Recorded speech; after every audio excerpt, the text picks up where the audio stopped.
다 같이 성경을 들고 일어서시기 바랍니다. 봉독해 드릴 하나님의 말씀은 에베소서 5장 1절과 2절에 있는 말씀을 제가 봉독해 드리겠습니다. 이것은 하나님의 말씀입니다.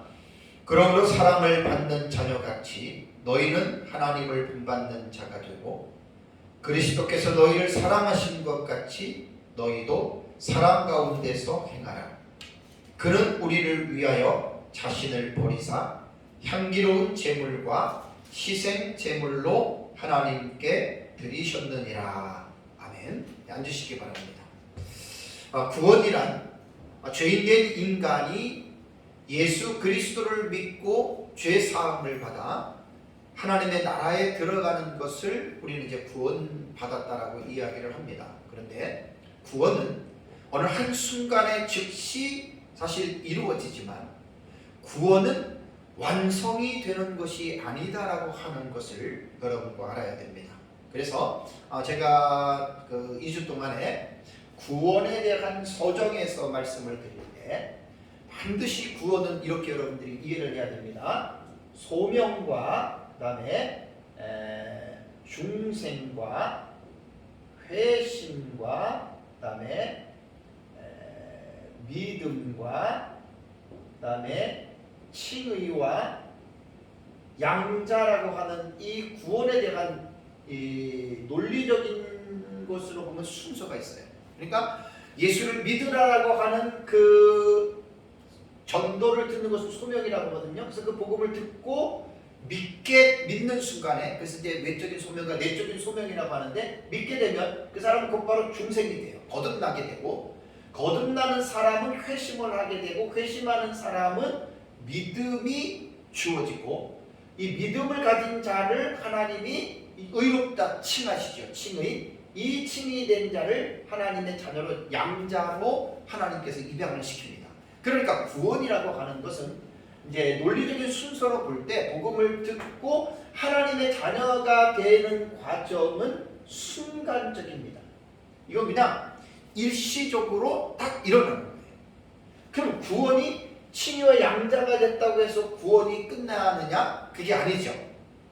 구원받은 사람은 그 다음에 이루어지는 순서가 뭐냐면 성화라고 하는 거룩하게 되어지는, 거룩하게 되어가는 이러한 성화의 삶을 살아가는데, 이것이 일생 동안 점진적으로 성화의 과정이 이루어집니다. 성화의 목표는 누구냐? 예수 그리스도에게까지입니다.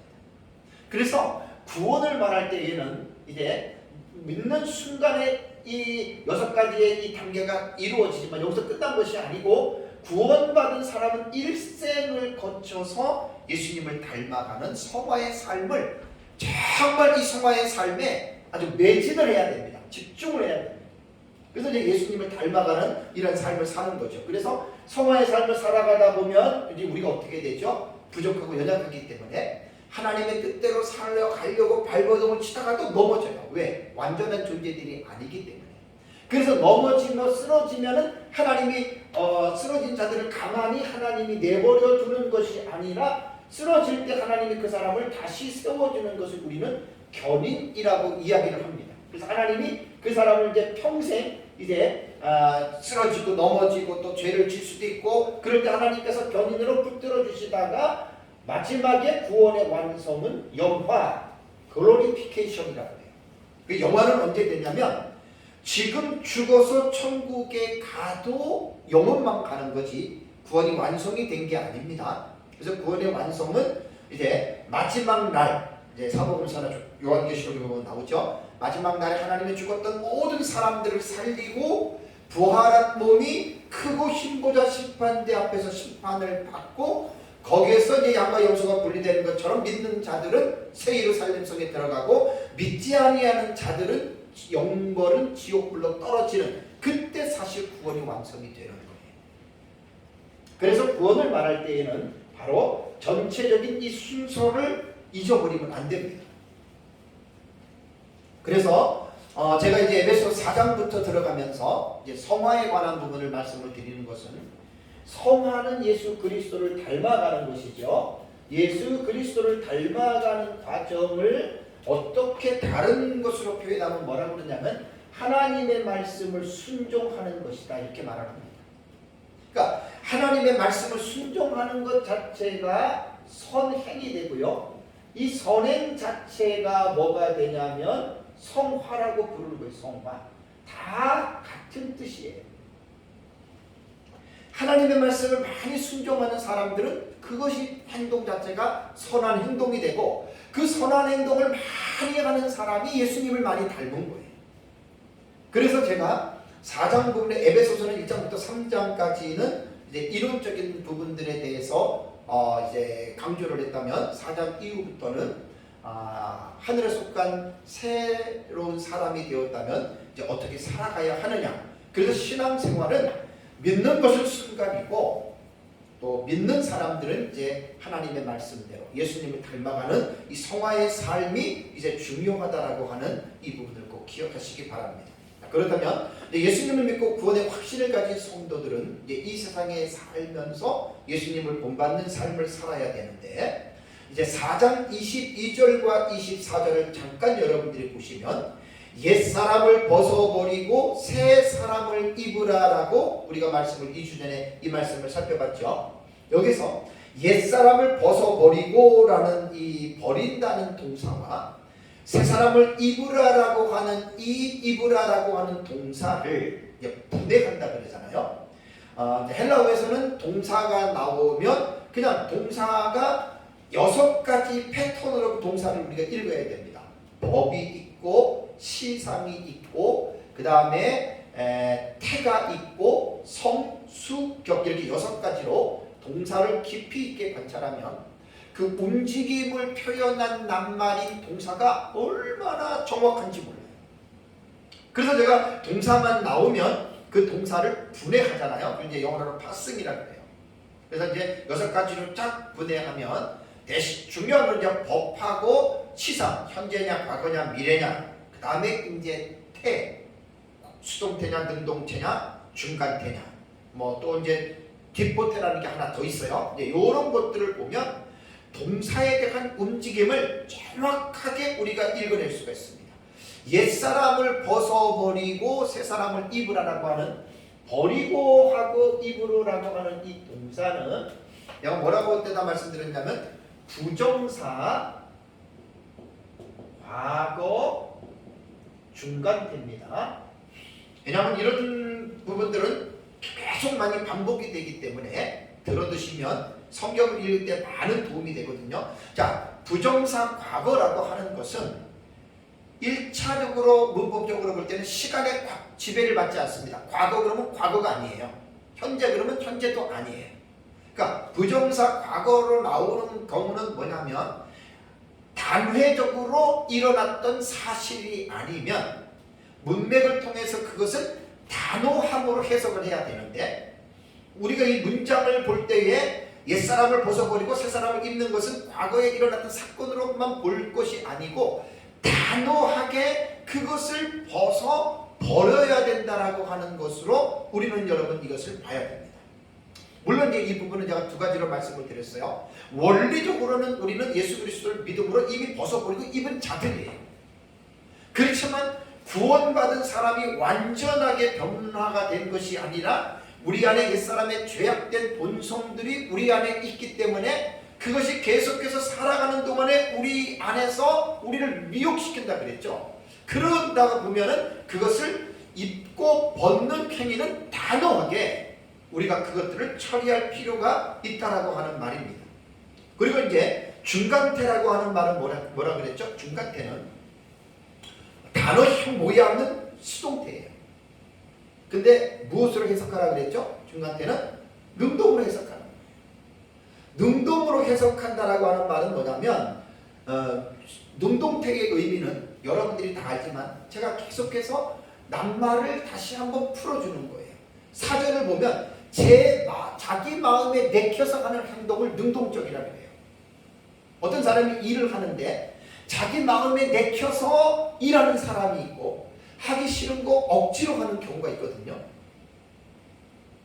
그러니까 여기에서 중간태라고 하는 말은 뭐냐면 태는 수동태지만 해석을 할 때는 능동태로 하라. 그러니까 자기 마음에 내켜서 스스로 하라는 거예요.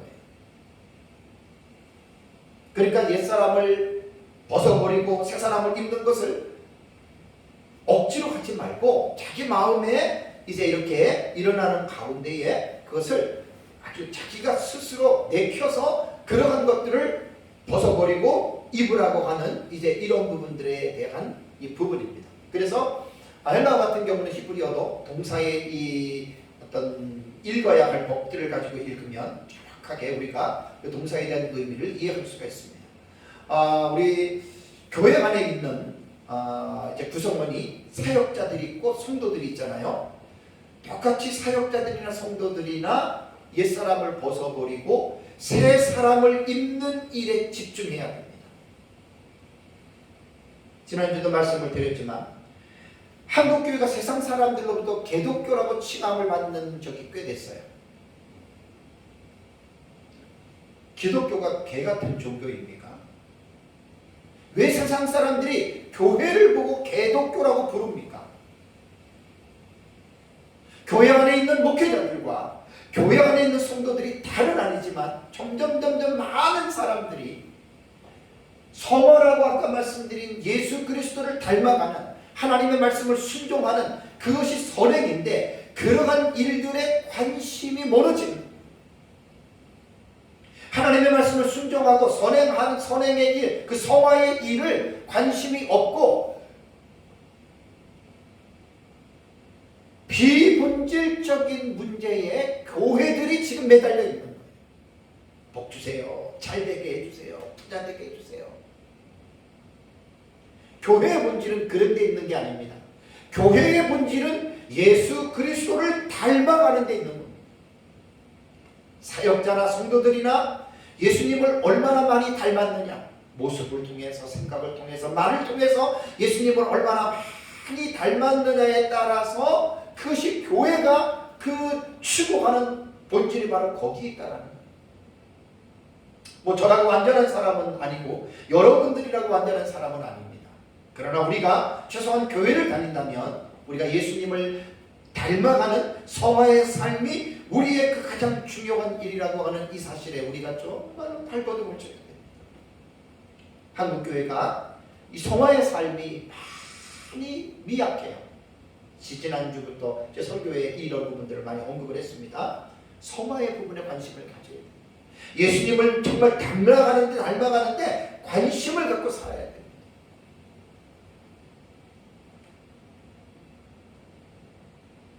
지난주에는 제가 4장 29절과 32절의 말씀을 우리가 이제 살펴봤습니다. 이제 2시간에 걸쳐서 29, 30, 31, 32 이렇게 살펴봤는데 이번 시간에는 이제 5장으로 넘어왔습니다. 자, 5장 제가 1절과 2절을 아까 제가 봉독해 드렸는데요. 이 5장 1, 2절에 읽어드린 문장은 장으로는 5장으로 넘어가지만 내용상으로 볼 때는 앞문맥인 4장 25절부터 시작되는 문단의 내용의 그 덩어리에 속해 있다라고 봐야 됩니다. 제가 이제 에베소 첫 시간에도 여러 번 말씀을 드렸지만 성경이 기록될 때는 장과 절이 없었어요. 구약이나 신약이나 장과 절이 없이 그냥 쭉 기록했어요. 절도 없고 장도 없이 그냥 기록한 거예요. 그걸 이제 12세기와 15세기에 장과 절을 구분해서 지금 우리가 보는 대로 보는 것이기 때문에 성경을 볼 때는 4장이니까 4장이니까 5장이니까 여기에서 끝나고 여기에서 시작되고 이렇게 말하면 그건 절대 안 됩니다. 원래 장과 절이 없었습니다. 그래서 우리가 이제 성경에 표현되어 있는 5장으로 들어와서 이것이 왜 앞 4장과 이것이 연결시켜야 되느냐 그렇게 말을 하면 안 되는 거예요. 원래 문맥으로 볼 때는 4장 25절부터 5장 2절까지가 큰 하나의 덩어리로 보면 됩니다. 덩어리로 보면. 그래서 5장 1절과 2절은 4장 25절부터 시작된 것, 이 내용이 뭐였죠? 그때 하늘에서 새 사람을 입은 사람들이 행해야 할 윤리적인 지침들이라고 제가 제목을 붙여가지고 그때 설교를 했어요. 3시간 동안을. 그렇다면 그 윤리적 지침들에 대한 결론적인 부분이 5장 1절과 2절이라는 거예요. 자, 간단하게 보겠습니다. 자, 어떻게 말씀했냐면 4장 25절에 거짓을 버리고 참된 말을 하라. 그러니까 하늘에 속한 새 사람을 입은 성도들은 이렇게 하라는 거예요. 구원에 들어간 사람들은 이렇게 할 것을 하고 버릴 것 버리라고 성경은 분명하게 구체적으로 우리에게 교훈을 하고 있습니다. 거짓을 버리고 참된 것을 말하고 26절과 27절에는 분을 내어도 죄는 짓지 말아라. 그 다음에 28절에는 도둑질하는 사람은 하지 말고 네프라스 현재 명령법 기억나시죠? 그것을 지금 금지하라는 거예요. 도둑질하는 자는 지금 그것을 하지 말고 도리어 가난한 자들을 구제하라. 29절에 더러운 말은 너희들 입 밖에도 내지 말고 덕을 세우는 선한 말을 하라. 30절에는 하나님의 성령을 근심하게 하지 말라. 31절에는 악독과 노함과 분냄과 떠드는 것과 비방하는 것을 모든 악의와 함께 버리라. 32절에는 서로 용서하라. 이게 하늘에 속한 새 사람이 곧 성도들이 이 세상을 살아가면서 취해야 할 윤리적인 지침들이라는 말이에요. 물론 성경 전체의 구약부터 신약에 믿는 사람들을 향해서 하신 말씀들이 있거든요. 그러니까 이 4장 25절에서 32절까지의 교훈한 이 내용들의 결론적인 부분을 5장 1절과 2절로 본다는 말입니다. 그래서 이건 한 덩어리로 이것은 연결해서 이렇게 봐야 됩니다. 그것이 뭐냐면 5장 1절을 보시면 그러므로라고 하는 접속사가 나오죠. 그죠? 그러므로라고 하는 이 접속사는 운이라고 하는 접속사입니다. 그러니까 여기에서의 이 5장 1절에 나오는 운이라고 하는 접속사는 새로운 단락의 어떤 시작한다라고 하는 것을 알려주는 게 아니에요. 사람이 나눌 때에는 5장으로 딱 구분을 했지만 문맥을 읽다가 보면은 이것은 새로운 내용이 아니에요. 그러므로라고 하는 이 접속사는 그러니까 아까 말씀드린 대로 4장 25절부터 내려왔던 그 전제들에 대한 결론을 제시하는 것으로 보는 것이 됩니다. 이제 그러고 나서 이제 오후에 설교할 때인데 3절을 보시면 음행과 온갖 더러운 것과 탐욕은 부르지 말라 그랬잖아요. 여기부터는 내용이 새로운 내용입니다. 그럼 어떻게 알 수가 있느냐? 헬라 원문을 보면은 역접 접속사라는 게 나와요. 대라고 하는 거. 이 역접이라고 하는 말은 앞에 문장의 내용과 반대가 되는 역이라는 말이잖아요. 그죠? 접속사는 접속사인데 앞에 내용과 반대가 되는, 그래서 이제 헬라어 본문을 보면 대가 나오는데 안타깝게도 우리말 성경에는 이 대라고 하는 말은 뭐냐면은 그러나라고 하는 뜻이거든요. 3절은. 그러니까 5장 1절 2절에 나오는 내용과는 반대되는 내용들이에요. 근데 우리말 성경에는 이 부분이 번역을 안 했어요. 이런 부분이 꽤 많아요. 우리말 성경. 근데 제가 가지고 있는 바이블 엑스 프로그램에 보면은 영어 역본이 한 6개, 7개 들어가거든요. 거기에는 하나만 빼놓고 전부 다 벗이라고 하는 접속사를 집어넣습니다. 그러니까 3절을 여러분 5장 3절을 들어갈 때는 그냥 음행과 이렇게 들어가면 안 돼요. 벗을 집어넣어야 돼요. 그러나를 집어넣어야 돼요. 그래야지 2절과 3절의 내용이 차이가 있구나라고 하는 것을 우리가 읽을 수가 있는 거예요. 그래서 제일 잘해놓은 게 뭐냐면 이학재 교수님이 번역한 마사 성경. 제가 강추합니다. 강추.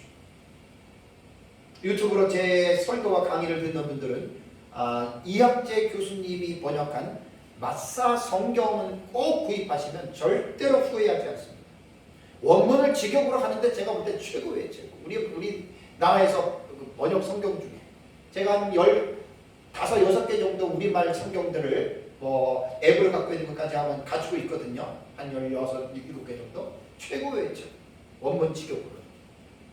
그렇다면 이제 5장 1절과 2절은 결론적인 부분인데 이 결론적인 부분은 무엇을 말을 하느냐? 두 가지입니다. 첫째는 1절에 하나님을 본받는 자들이 되라.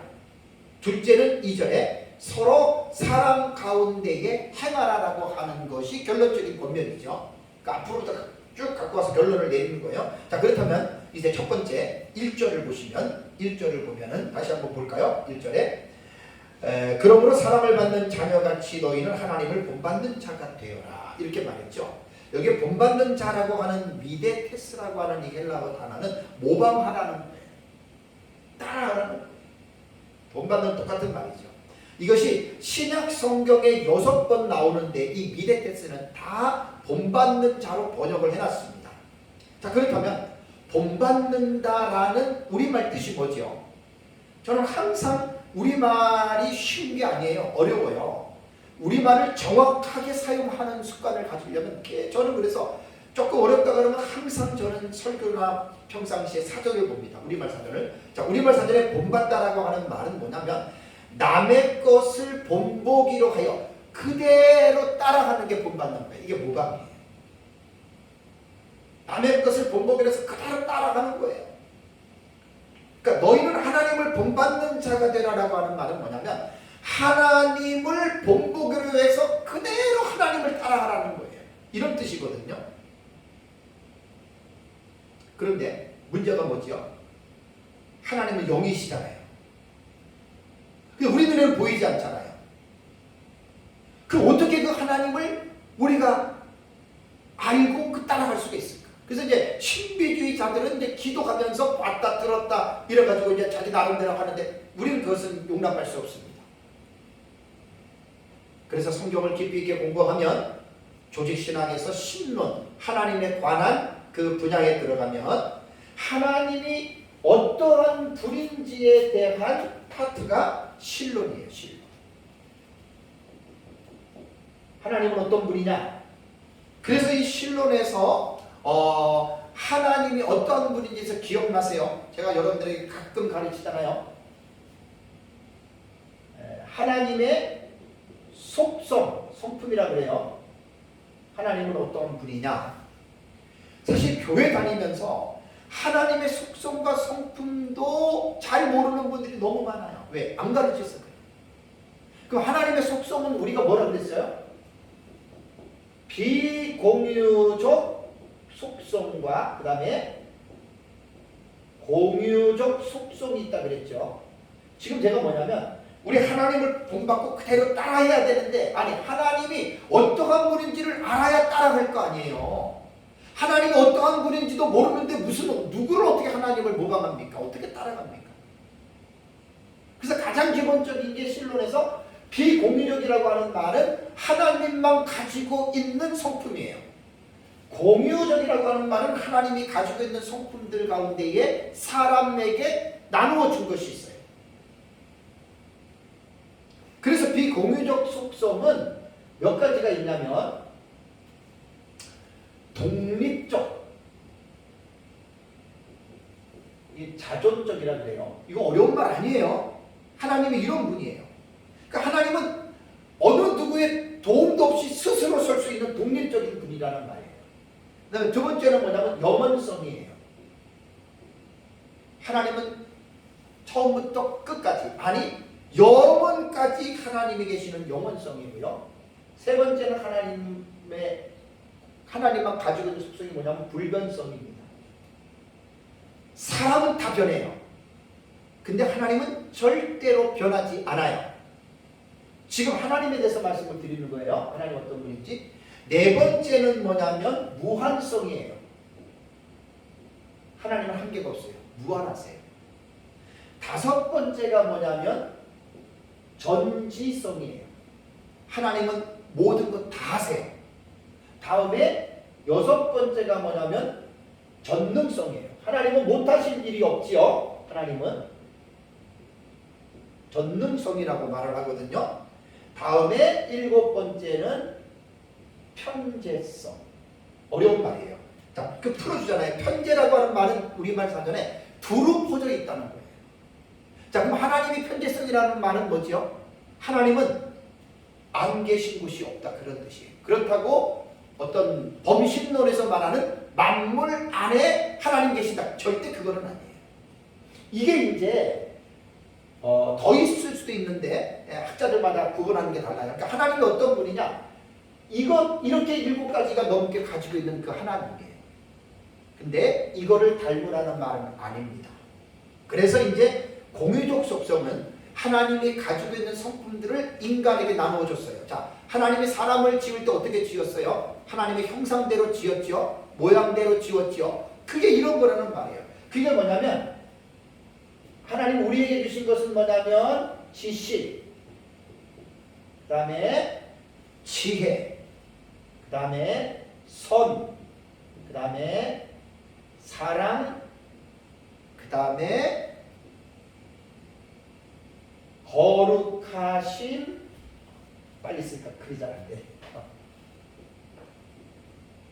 거룩하심, 그 다음에 6번째는 의로우심, 그 다음에 7번째는 진실입니다. 자, 제가 왜 이렇게 여러분들에게 말씀을 드리냐면, 자, 지금 1절에 말하는 게 뭐죠? 누구를 본받으라고요? 하나님을 본받아야 돼요. 하나님을 따라해야 돼요. 하나님이라고 하는 존재를 모르면 우리가 이건 허공을 잡는 거예요. 뜬구름에 허공을 잡는 거예요.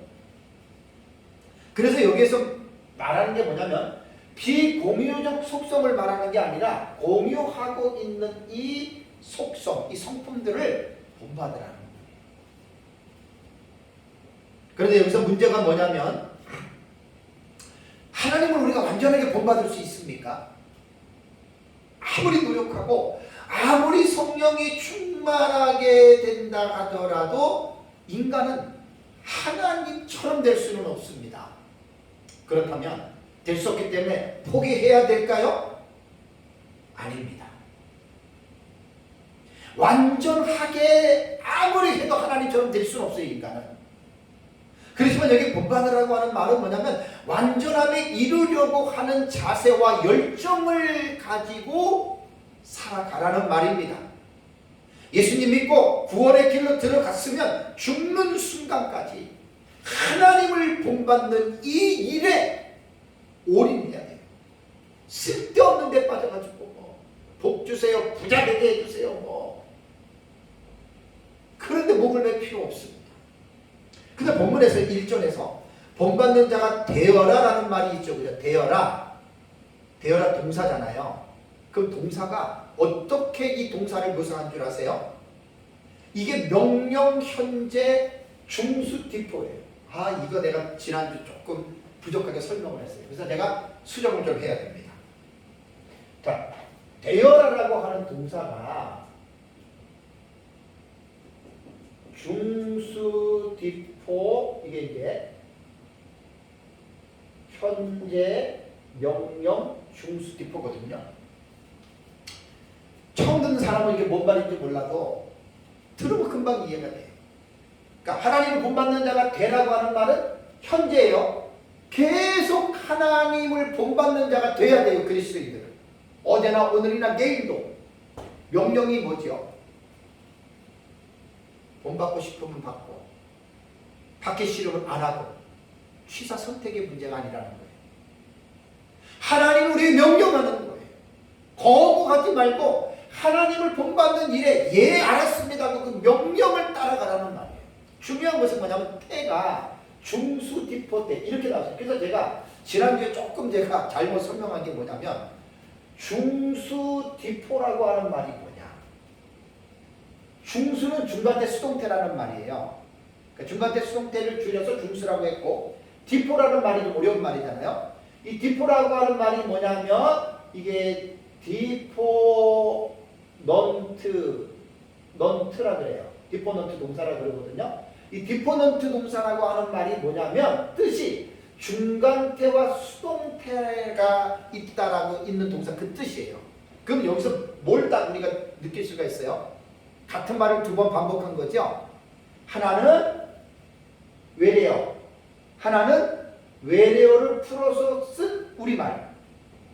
그래서 제가 지난주에 이걸 좀 설명을 못했어요. 저도 뭐 완전하게 아는 사람이 아니니까. 그래서 이번에 딱 보니까 이 부분은 하나만 사실 써야 돼요. 제가 원어 멘토한테 물어봤어요. 그랬더니 중수를 쓰던가 아니면 그냥 제일 간단하게 쓰는 게 그냥 디포트예요.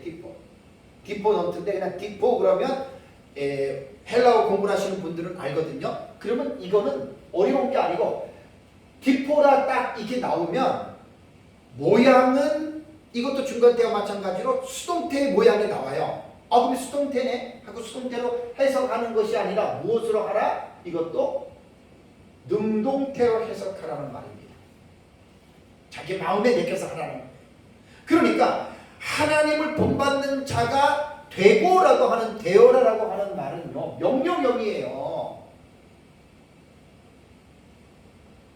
이게 능동이라는 말이에요. 아까 조금 전에 설명했잖아요. 옛사람을 벗어버리고 새사람을 입는 거 그거 다 그런 의미라는 말이에요. 능동적으로 보라는 거예요. 그래서 헬라어 동사를 볼 때에 이런 기본적인 거 메퍼라스 현재 명령이라든가 아까 부정사 과거라든가 그 다음에 요 디포테던가 요런 것들은 조금만 설명을 듣고 원문을 볼 수 있는 사람들이 보면은 이 동사에 대해서 확 감이 와요. 이거는 이렇게 움직이라는 것이구나. 이건 능동적으로 하라는 말입니다. 그러니까 본받는 자가 되어라라고 하는 말은 바로 이제 다시 설명 안 합니다. 현재 이게 늘 하는 것이고 능동태이기 때문에 억지가 아니에요. 명령형이기 때문에 반드시 그렇게 되죠. 그것은 에베소 1장 4절에 나오잖아요. 하나님이 왜 우리를 창세전에 선택했습니까? 1장 4절을 보면은 우리로 사랑 안에서 그 앞에서 거룩하고 흠이 없게 하시려고 하나님이 우리를 선택했습니다. 하나님이 우리를 그렇게 구원했습니다. 그러니까 하나님을 본받는 자가 되라라고 하는 말은 억지가 아니에요.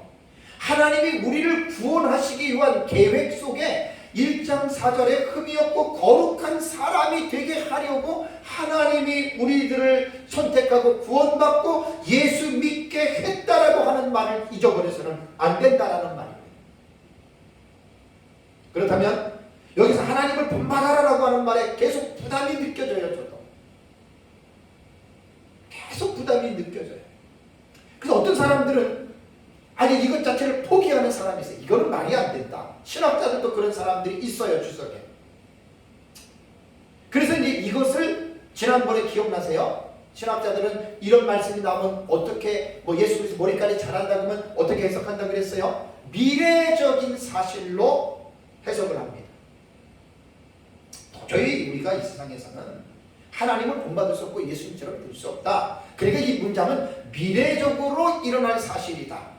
아까 구원론에서 마지막 9번째 글로리피케이션 영화의 단계에 들어가면 그렇게 되지요. 아닙니다. 미래적인 사실로 읽는 것이 아니라 현재적으로도 이것을 우리가 읽어야 되는 거예요. 100% 우리가 하나님처럼 될 수는 없죠. 어림도 없죠. 그러나 100%가 될 수는 없어도 100%가 될 수 있는 그러한 자세와 열정을 가지고 살아가라. 이것이 바로 신앙생활하는 우리가 깨달아야 할 중요한 사실들입니다. 그렇다면 성도가 하나님을 본받으라고 하는 이 명령형인데 과연 이것이 불가능한 일일까? 그게 아닙니다. 에베소서만 보더라도 성경만 보더라도 충분히 이것은 가능한 사실입니다. 2장 15절을 먼저 보세요. 에베소서 2장 15절을 보시면 법조문으로 된 계명의 율법을 폐하셨으니 이는 이 둘로 자기 안에서 어떻게 했습니까? 한 새 사람을 지었다. One new man이에요. 하나의 새로운 사람을 만들었다. 자, 구원받은 사람들은 하나님이 만드신 작품입니다. 그것이 2장 10절을 볼까요? 2장 10절을 보면은 뭐라고 얘기를 했습니까? 2장 10절에 우리는 그가 만드신 바라 그랬죠. 성도는 하나님이 재창조한 사람들입니다. 하나님이 아담과 하와를 창조할 때 첫 번째 사람을 창조한 것과 마찬가지로 성도들은 다시 하나님이 창조한 존재들입니다. 4장 24절을 볼까요? 4장 24절을 보면 하나님을 따라 의와 진리의 거룩함으로 지으심을 받은 그렇게 하나님이 새롭게 재창조를 했어요. 말들을 보면 천지 창조 때에 하나님이 아담을 창조하실 때 하나님의 형상대로 지었지요. 그걸 우리 떠올리게 하는 거예요. 창세기 1장 26절 27절에 보면 나옵니다. 우리의 모양과 우리의 형상을 따라서 우리가 사람을 만들었는데, 에베소서와 쌍둥이 서신으로 불리우는 골로새서를 한번 볼까요? 골로새서 3장 9절과 10절을 보시면은, 골로새서에 에베소 골로새 쌍둥이 서신이에요. 비슷한 주제들이 참 많아요. 거기에서는 뭐라고 얘기를 했냐면 10절을 보면 이렇게 말했습니다. 새 사람을 입었으니, 그 다음에 뭐라고 했죠? 이는 자기를 창조하신 이의 뭐라고요? 형상을 따라. 골로새서는 정확하게 하나님의 형상을 따라 성도들은 하나님이 재창조했다라고 이렇게 골로새서에서는 말을 하고 있어요. 그러니까 하나님을 본받는 일은 전혀 이것은 우리에게 가당치도 않는 말이 아니라는 말이에요. 충분히 가능한 그러한 말이라는 이야기. 전혀 근거 없는 얘기가 아닙니다. 두 번째는 1장 13절을 볼까요? 에베소 1장 13절. 에베소 1장 13절은 또한 믿어 약속의 성령으로 인치심을 받았다. 자, 믿는 순간에 성령이 우리 성도들 안에 내주하세요. 그 다음에 2장 18절 볼까요?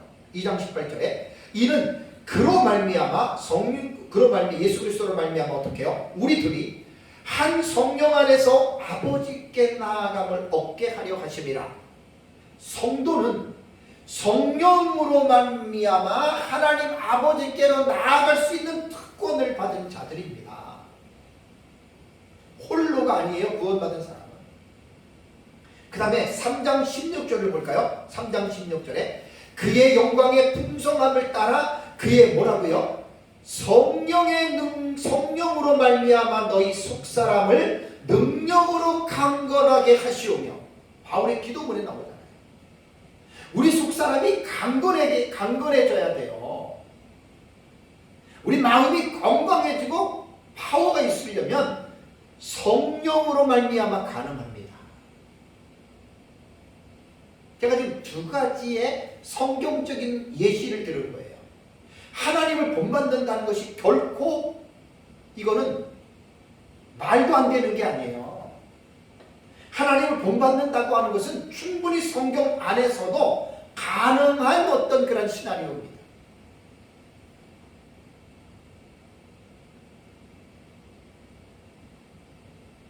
로마서 8장 29절에도 바울은 로마교회 성도들에게 그 아들의 형상을 본받게 하기 위하여 우리를 미리 예정하셨다. 이렇게 로마교회 성도들에게 말을 했거든요. 그 아들의 형상, 예수 그리스도의 형상은 하나님의 형상이에요. 그래서 5장 1절을 다시 보세요. 우리 에베소 5장 1절. 많은 사람들이 이런 본문을 읽으면 되게 부담스러워해요. 이거 말도 안 된다 이렇게 생각하거든요. 5장 1절 다시 볼까요? 그러므로 사랑을 받는 자녀같이 너희는 하나님을 본받는 자가 되고, 하나님을 본받는 자가 되어라. 현재 명령 디포티. 그러니까 성경을 제대로 깊이 있게 못 보면 5장 1절은 우리가 읽으면서도 되게 부담을 가져요. 조금 전에 제가 설명한 대로 여러분 생각한다면 우리는 부족합니다. 우리는 연약합니다. 어떤 우리의 힘으로 하나님을 닮아가라고 성경은 그렇게 말하고 있지를 않아요. 성경을 한 부분만 보지 말고 성경은 앞뒤 문맥과 앞뒤 성경 전체적으로 볼 때에는 아까 제가 말씀드린 대로 성령의 도우시는 그 은혜와 능력으로 우리가 예수를 닮을 수 있고, 보혜사 성령의 도우시는 그 능력으로 우리가 하나님을 본받는다는 거예요. 우리의 자의적으로는 불가능한 일입니다. 그래서 에베소서 안에는 4장에서도 보면은 예수 그리스도의 장성한 분량이 충만한 데에 이르기까지 자라가는 거예요. 이게 교회의 모든 성도들이 그렇게 가는 거예요. 사역자들이나 성도들이나 동일합니다. 우리의 목표는 교회의 머리가 되시는 예수 그리스도처럼 닮으라는 거예요. 예수 그리스도처럼 살아가라는 말이에요. 예수님이 생각하시고 예수님께서 말하시고 예수님께서 행동하셨던 그 예수님이 어떠한 분인지를 알아서, 그래서 하나님은 아까 이런 제가 공유적 속성과 비공유적 속성에서 하나님은 이런 분인데, 이 하나님을 우리 인간이 보고 느끼고 경험할 수 있도록 이 세상에 오신 하나님이 바로 예수 그리스도. 성탄절에 우리가 그렇게 기뻐하고 즐거워하는 그 예수 그리스도가 바로 보이지 아니하는 하나님이 보이는 사람의 몸을 입고 이 세상에 강림하셨다. 그게 성탄의 의미입니다. 본받으라고 하는 것은 명령형입니다. 억지가 아닌 능동태입니다. 다음에 두 번째는 2절입니다. 5장 2절을 보면 그리스도께서 너희를 사랑하신 것 같이 너희도 사랑 가운데서 행하라. 그는 우리를 위하여 자신을 버리사 향기로운 제물과 희생제물로 하나님께 드리셨느니라 라고 이렇게 말씀을 했죠.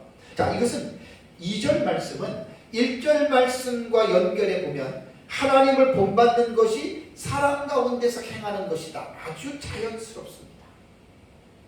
그런데 하나님을 본받는 것이 꼭 사랑만을 말하는 것은 아닙니다. 왜냐하면 사랑이라고 하는 것은 우리가 생각하는 것과 같이 간단한 내용이 아니라 성경 전체의 내용을 대표적으로 요약하는 핵심적인 주제지요. 사랑이. 그게 어디 나오죠? 마태복음 22장 37절과 40절에 나오잖아요. 예수께서 이르시되 내 마음을 다하고 목숨을 다하고 뜻을 다하여 주 너희 하나님을 사랑하라 하셨으니 이것이 크고 첫째 되는 계명이요. 둘째도 이와 같으니 내 이웃을 자신과 같이 사랑하라. 그러면서 22장 40절에 이 두 계명이 온 율법과 선지자의 강령이다. 이게 강령이라고 하는 말이 뭐냐면 일에 으뜸이 되는 줄거리라는 말이에요. 우리말의 의미는. 근데 언어를 보면은 강령으로 번역된 이 헬라어 본문을 보면은 의존한다는 말이에요. 의존한다. 그러니까 성경은 하나님 사랑과 이웃 사랑을 의존하는 내용이다. 근데 제가 헬라어 원문의 단어를 보니까 우리말 이 번역은 참 잘했어요. 강령이라고 하는 말이 훨씬 더 우리가 이해하기가 빠르고 문맥적으로도 정말 이런 것들은 어떻게 보면 원문보다도 더 탁월하다라고 말할 수 있어요. 일에 으뜸이 되는 줄거리다. 온 율법과 선지자들이 가르쳤던 그 줄거리들이 으뜸이 되는 그 내용들이 뭐냐면 사랑이라는 말이에요. 자, 그렇다면 사랑의 의미는 뭘까요? 사랑. 여러분, 성경에서 말하는 사랑이 무엇인지를 제대로들 알아야 돼요. 우리는 우리말은 그냥 뭐든지 사랑 그렇게 이야기를 했잖아요. 제가 여러분들한테 수십 번 얘기를 했어요. 사랑은요, 헬라어에 보면은 에로스라고 하는 사랑이 있고, 다음에 스토르게라고 하는 사랑이 있고, 그 다음에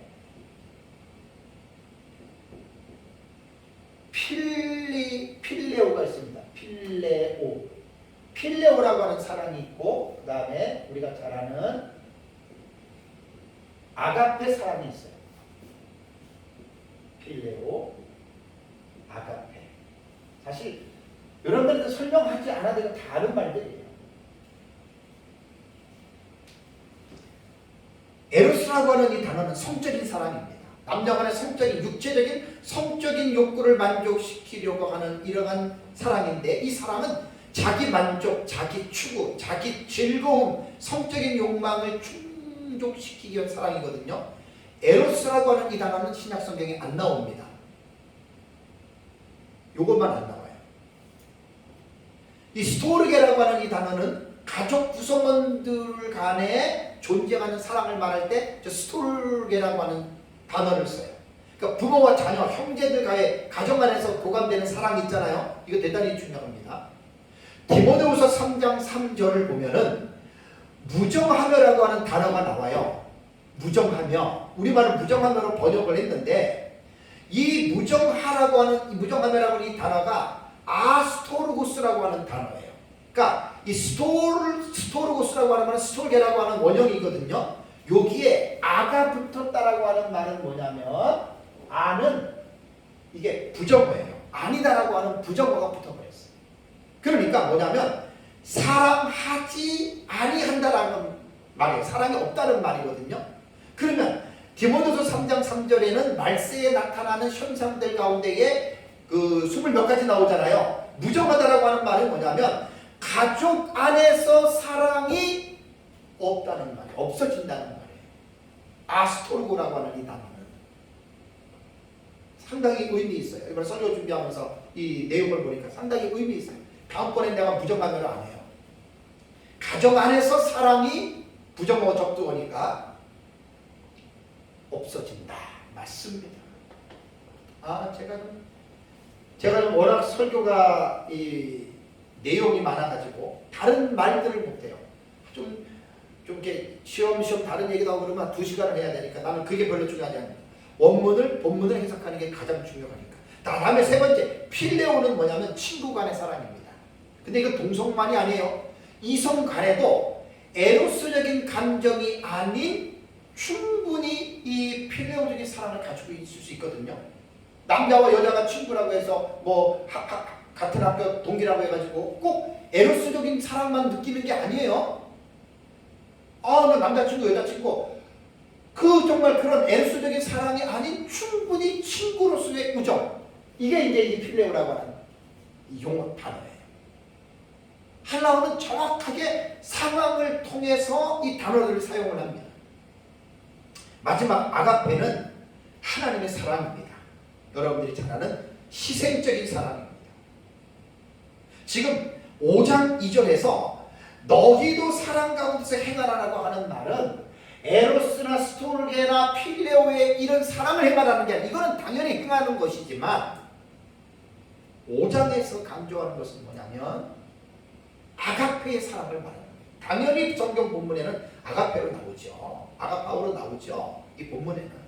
그러니까 이 사랑이 어떤 사랑을 말을 하는지를 원문을 통해서 우리는 읽어내야 되는 거예요. 신약 성경의 이 사랑이라고 하는 개념을 가장 올바르게 정리한 것이 어디냐면 요한일서 4장 10절이에요. 요한일서 4장 10절. 아가페 사랑은 여기 있으니 우리가 하나님을 사랑한 것이 아니요 하나님이 우리를 사랑하사 우리 죄를 속하기 위하여 화목제물로 그 아들을 보내셨습니다. 이게 아가페입니다. 하나님 우리를 사랑하셔서 우리 죄를 용서하시기 위해서 독생자 예수 그리스도를 세상에 보내서 십자가에 죽게 하신 그 행위가 아가페 사랑이라는 말이에요. 이것이 바로 희생적인 사랑이라는 말이에요. 그 사랑에서 가장 숭고하고 가장 존귀한 최고의 가치가 있는 사랑을 아가페 사랑이라고 여러분 말을 합니다. 에로스는 자기를 구하는 사랑이고 스토에고는 어떤 자기 만족에게 자기 가족에게만 제한된 사랑이고 필레오는 상호 만족에 기초한 사랑이지만 아가페는 아무런 조건이 없는 무엇을 얻고 찾고 줄까 받을까에 대한 이러한 조건이 없이 무조건 상대를 위해서 희생하고 있는 것이 여러분 이것이 아가페 사랑입니다. 사도 바울이 에베소의 성도들에게 이 아가페 사랑을 지금 권면합니다. 이 사랑을 행하라라고 하는 말, 이거는요 권면과 권고가 아니고 명령형입니다. 여기 보면 행하라라고 하는 동사를 제가 들어가 봤더니 페리파테이테라고 하는 이 단어는 페리파테오의 명령형 현재 능동 이인 복수입니다. 너희들이 사랑을 행하는데 항상 현재니까 행하는데 행하고 능동이니까 너희 마음에 내켜서 해라. 하기 싫은 거 억지로 하지 말고. 그리고 이것은 해도 되고 안 해도 되는 것이 아니라 뭐라고요? 명령이에요. 명령. 교회를 다니는 구원받은 모든 사람들은 서로 사랑 가운데서 행해야 됩니다. 아까 말씀대로 사랑은 율법과 선지자 성경의 이 성경 66권을요 무엇으로 말하겠습니까? 사랑입니다. 사랑. 사랑이라는 단어의 성경이 전부 다 딸려 올라와요. 근데 사랑은 두 가지 방향이라고 했죠. 수직적인 것과 수평적. 하나님을 사랑하는 것과 사람을 사랑하는 것. 방법은 마음을 다하고 뜻을 다하고 성품을 다하고 목숨을 다하면서 하나님 사랑해야 되고, 사람을 사랑하는 것은 내 몸을 사랑하듯이 사랑해야 돼요. 여러분, 이건 인간의 힘으로 불가능합니다. 이거 인간의 힘으로 할 수 없습니다. 저도 여러분도 못합니다. 그래서 이런 것을 아까 말씀드린 대로 성령의 도심으로 우리의 속사람을 강건하게 하는 것. 우리의 기도는 사실 이런 거예요. 하나님, 내가 저 사람을 사랑할 수 없는데 사랑할 수 있도록 해달라고. 그게 기도죠. 내가 하나님을 사랑하는데 정말 목숨까지 바쳐가면서 내가 하나님을 사랑하게 해달라고. 그런 것이 여러분 진정한 기도 아니겠습니까? 사랑 가운데서 행하라. 명령형입니다. 현재형입니다. 능동태입니다. 꼭 기억하시기 바랍니다. 그렇다면 이 사랑의 모델이 무엇일까? 누구일까? 2절에 나오잖아요. 그는 나오죠. 여기서 그는 바로 예수 그리스도잖아요.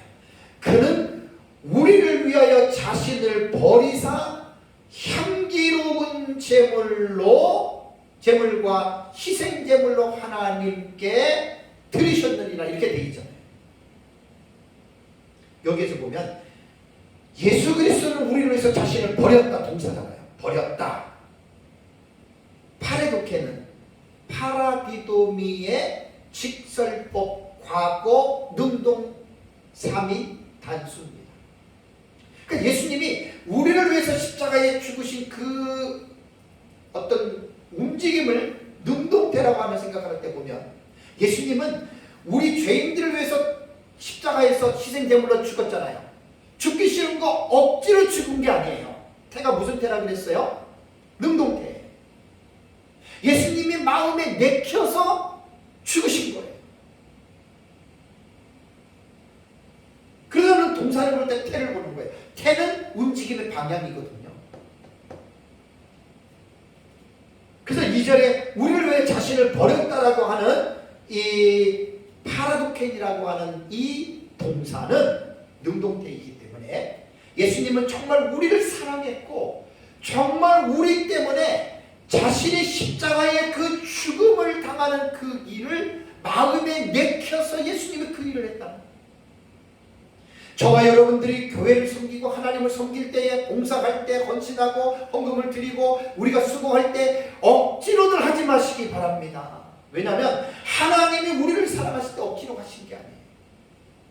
예수님이 우리를 위해서 죽으실 때 억지로 한 게 아니에요. 능동태예요. 능동태. 이 태 하나에서 우리는 그 움직임을, 그 중심을 우리는 지금 읽을 수가 있지 않습니까? 직설법 과거지요. 직설법에는 시간이 다 이게 통합니다. 그러니까 과거에 일어났던 사건이에요. 헬라어가 그래서 정확한 이 과학적인 언어라고 말을 하는 거예요.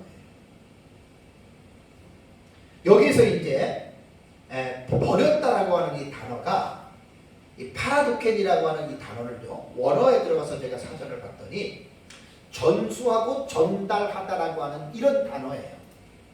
근데 우리말 성경은 버렸다라고 이렇게 말을 했잖아요. 어떻게 보면 조금 뭔가 좀 안 맞는 것 같죠, 그죠? 그래서 이 신약 성경의 동사, 이 파라디도미, 파라도켄, 이 단어가 많이 나와요. 119번 나와요. 넘겨주다, 인도하다, 뭐 전통을 전수하다라고 하는 이런 의미도 지니고 있는데, 제가 이걸 조금 설교를 주면서 생각을 해봤어요. 이거 뭐 넘겨주다, 전수하다, 이게 예수님 버렸다고 어떤 상관이 있을까? 조금만 더 깊이 생각하면 전수하다, 전달하다라도 맞아요. 왜 맞지요? 예수님이 우리를 위해서 자신의 십자가에 못 박혀 죽으신 이유는 허물들과 죄들로 죽었던 우리들을 살리기 위해서 예수님 자신이 생명을 십자가에서 내주신 것은 그 생명을 우리에게 뭐하기 위해서? 전달해 주기 위해서 예수님이 죽으신 거잖아요. 그죠? 우리말도 이런 경우는 아주 번역을 탁월하게 한 거예요. 학자들이 정말 예수님이 우리를 위하여, 여기 보면은 우리를 위하여 자신을 버렸다? 아주 탁월한 거예요. 예수님 우리를 자신을 전달했다. 그러면 뭔가 좀 설명을 해야 되는데 이런 경우는 번역을 정말 기가 막히게 합니다. 오늘 제 설교 본문의 두 가지 탁월하게 했던 그 번역에 대해서 제가 말씀을 드립니다. 때로는 잘못 번역된 것도 수도 없이 많고 이런 경우는 정말 잘 번역을 했습니다. 그런데 예수님께서 자신의 버리신 행위를 이전에는 뭐라 그랬죠?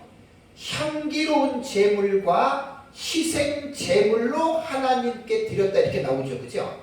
여기 향기로운 제물은 향기롭다는 말은 말 그대로 냄새, 향기로운 냄새, 좋은 냄새가 나는 거거든요. 제물이라고 하는 말이 뭐냐면 레위기에서 우리가 많이 봤잖아요. 레위기에서 하나님 앞에 그 번제와 뭐 드릴 때 제물 드리잖아요. 그런 제물을 말하는 거예요. 그런데 여기에서 이 프로스포라라고 하는 이 단어는 이제 그리스도의 희생에 대해서 히브리서의 이 본문이 10장 10절과 10장 14절에 사용이 됐어요. 에베소서 5장 2절에도 똑같아요. 그리스도의 희생에 대해서. 그리고 나서 이제 그 뒤에 보면은 희생 제물이 나오죠. 그죠? 향기로운 제물 말고 또 뒤에 희생 제물이 나와요. 요거는 뒤시아라고 하는 이 헬라어 단어는 그냥 희생 제사, 제물 이렇게 말을 합니다. 제사 드리는 행위를 말하는데 이것도 신약 성경에 28번이나 이 단어가 사용이 됐는데 유대인의 제물을 사용할 때 이 뒤시아라고 하는 단어를 사용을 했어요. 그런데 이 단어는 비유적으로 상당히 의미가 있어요. 이것만 가지고도 한 시간 설교가 충분히 나오겠더라고요. 주제만 말씀드릴게요. 비유적으로 이 뒤시아라고 하는 이 희생 제물은 예수 그리스도께서 하나님 앞에 그 죽으신 그것을 5장 2절에 이거 비유적으로 말하는 거예요. 그 다음에 로마서 12장 1절에는 어떤 내용이냐면 자기 자신이 믿는 사람들이 몸을 산 제사로 드리는 거 있잖아요. 이게 뒤시아라고 하는 단어예요. 그 다음에 또 하나는 빌립보서 4장 18절에 성도들이 하나님께 드리는 연보 있잖아요. 이것도 희생 제물로 설명을 해요. 그 다음에 히브리서 13장 15, 16절에 찬양도 제물로 설명을 하고 또 히브리서 13장 16절에 선을 행함과 서로 나눠주는 거 있잖아요. 이것도 제물로 설명을 해요. 이건 비유적인 의미입니다. 그래서 이 디시아라고 하는 이 단어 이것만 해도 한 시간 설교가 충분히 나오겠더라고요. 모르겠어요. 다음에 기회가 있다면 요 틀만 가지고도 설교를 하면 엄청난 우리가 정말 사람들에게 선을 행하고 이것도 지금 제물로 하나님을 받아들인단 말이에요. 우리들의 그 일들을 얼마나 놀라운 일인지 모릅니다. 하늘에 속한 새 사람을 입은 성도들이 이 세상을 살아가는 데 있어서 서로 사랑 가운데 행하는 삶은 정말로 여러분 너무나 여러분 중요한 일입니다. 이 사람은 샘플이 있죠. 그리스도께서 너희를 사랑하신 것 같이 우리도 사랑하라는 말입니다. 사랑하는 성도 여러분, 구원받은 성도는 땅에 속한 옛사람을 벗어버린 자예요. 그리고 하늘에 속한 새 사람을 입은 자예요. 그래서 이게 부정사 과거는 단회적으로 이렇게 해석해도 틀린 것은 아니에요. 그러나 우리가 구원받았다고 본질은 달라졌지만 마귀의 자리에서 하나님의 자녀로의 본질은 달라졌지만 완전한 사람이 된 것은 아니잖아요. 옛사람이 행했던 죄악된 본성은 이 세상에서 죽을 때까지는 이게 가지고 있어요. 그래서 그 옛사람의 행위가 자꾸만 우리 안에 습관화가 되어져 있는 것들이 나온다는 말이에요. 그럴 때 우리가 단호하게 부정사 과거는 제가 두 가지 차원에서 해석하는 게 좀 좋을 것 같아요. 이미 과거에 벗고 입었던 것은 단회적으로 끝났지만 우리 안에 죄악된 본성이 계속 우리를 끌고 가잖아요. 그럴 때 우리는 단회적인 사건, 단호하게 그것을 거절할 수 있어야 됩니다. 그래서 에베소서 4장 25절부터는 이제 구원받은 사람들이 어떻게 윤리적인 지침들이에요. 어떻게 행해야 될지 그 윤리적인 지침들을 하나하나 거짓말하지 말고 분내지 말고 도둑질하지 말고 이런 것들. 이게 이제 과거에 우리가 행했던 일들이었거든요. 그래서 지금 에베소서에서 4장 이후부터 강조하는 건 그걸 강조하는 거예요. 새 사람이 어떻게 살아야 하느냐. 구원받았다고 완전한 사람 아니에요.